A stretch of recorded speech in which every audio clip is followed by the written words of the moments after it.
আসসালামু আলাইকুম। যারা মালয়েশিয়া থেকে পুলিশ ক্লিয়ারেন্স সার্টিফিকেট অথবা সার্টিফিকেট অফ গুড কন্ডাক্ট এই ডকুমেন্টটা উঠাতে চাচ্ছেন, আজকের ভিডিওটা মূলত আপনাদের জন্য।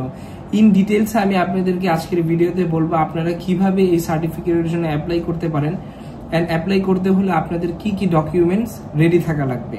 সো আপনারা যদি আমার চ্যানেলটাকে এখনো সাবস্ক্রাইব না করেন, এখনই সাবস্ক্রাইব করেন অ্যান্ড পাশে থাকেন এরকম ইনফরমেটিভ ভিডিও পাওয়ার জন্য।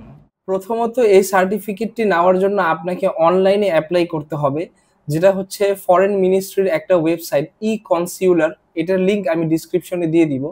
এই লিঙ্কে যে আপনাকে একটা আইডি প্রথমে ক্রিয়েট করতে হবে আপনার মেইল দিয়ে, আপনার নাম দিয়ে অ্যান্ড হচ্ছে আপনার ফোন নাম্বার দিয়ে।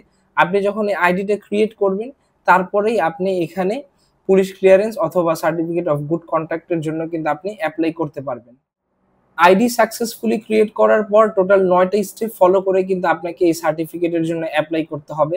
প্রথমে হচ্ছে আপনার পার্সোনাল ডিটেলস, যেটা খুব অ্যাকিউরেটলি আপনাদের ফিল আপ করতে হবে।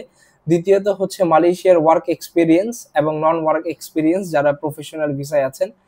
অ্যান্ড তৃতীয় হচ্ছে আপনাদের এডুকেশন লেভেল, এডুকেশন কোয়ালিফিকেশন, আপনারা ডিগ্রি করেছেন, কেউ মাস্টার্স, যে যতটুকু পড়াশোনা করেছেন, ইনস্টিটিউশনের নেম, কত সাল থেকে কত সাল, এগুলো জিজ্ঞেস করবে। দেন হচ্ছে পারপোজ অফ সার্টিফিকেট, আপনি যে এই পুলিশ ক্লিয়ারেন্স সার্টিফিকেটটা নিচ্ছেন এটা কি কারণে নিচ্ছেন। তো ম্যাক্সিমাম আমরা দেই হচ্ছে ট্যুরিজম অথবা যে পারপোজে দেয়। তো যারা ট্যুরিজম পারপোজে দিবেন তারা তো ট্যুরিজম এন্ড লেজার অ্যাক্টিভিটিস এটার জন্য দিবেন।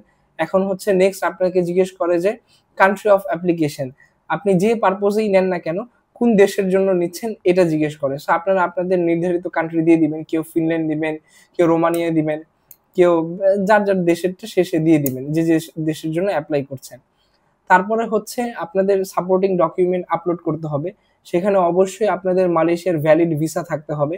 ভিসার কপি আপনারা পিডিএফ ফাইল হিসাবে আপলোড করবেন। দেন আপনাদের পাসপোর্টের, নিউ পাসপোর্টের বায়োডাটা পেজ এবং ওল্ড পাসপোর্ট মানে পুরান পাসপোর্টের বায়োডাটা পেজ, দুইটা পাসপোর্টের ফ্রন্ট বায়োডাটা পেজই কিন্তু আপনাদেরকে আপলোড করতে হবে। And last not the least, আপনাদেরকে একটা হোয়াইট ব্যাকগ্রাউন্ড অথবা ব্লু, হোয়াইট ব্যাকগ্রাউন্ড হচ্ছে অফিসিয়াল ছবির জন্য, অফিসিয়াল কাজের জন্য সবসময় হোয়াইট ব্যাকগ্রাউন্ড ইউজ করা হয়। তো আপনারা অবশ্যই একটা হোয়াইট ব্যাকগ্রাউন্ডের ছবি রেডি রাখবেন, যেটা ডিজিটাল কপি রেডি থাকা লাগবে। অ্যান্ড লাস্টলি তারা আপনাকে আপনার ডকুমেন্টগুলো প্রপারলি চেক করে নিতে বলবে। আর আপনি যখন চেক করবেন যে আপনার সব ইনফরমেশন ঠিক আছে নাকি, তারা আপনার থেকে একটা কনফার্মেশন চাবে। আর আপনারা কনফার্মেশন দিয়ে কিন্তু ফাইলটাকে সাবমিট করতে পারবেন। অ্যান্ড এটার প্রসেসিং টাইম মূলত 7 to 14 ডেজ অথবা ম্যাক্সিমাম 16 ডেজের মতন সময় লাগে। অ্যান্ড আপনাদের মেইল অবশ্যই আপনারা চেক করবেন। আপনাদের মেইলে কিন্তু একটা লেটার দিবে, যে লেটারটাকে নিয়ে আপনাদের প্রিন্ট করে আপনাদের পুত্রালয়ে যাওয়া লাগবে। দেন ওখান থেকে আপনারা সার্টিফিকেটটা কালেক্ট করবেন। আশা করি আজকের ভিডিওটা অবশ্যই আপনাদের জন্য হেল্পফুল হয়েছে। অ্যান্ড নেক্সট ভিডিওতে আমি অবশ্যই আপনাদের দেখানোর চেষ্টা করব ফুল প্রসেসটা, যে আপনারা কিভাবে ফুল এই সার্টিফিকেটের জন্য অ্যাপ্লাই করবেন A to Z আমি স্ক্রিন রেকর্ডিং এর মাধ্যমে আপনাদেরকে দেখানোর চেষ্টা করব।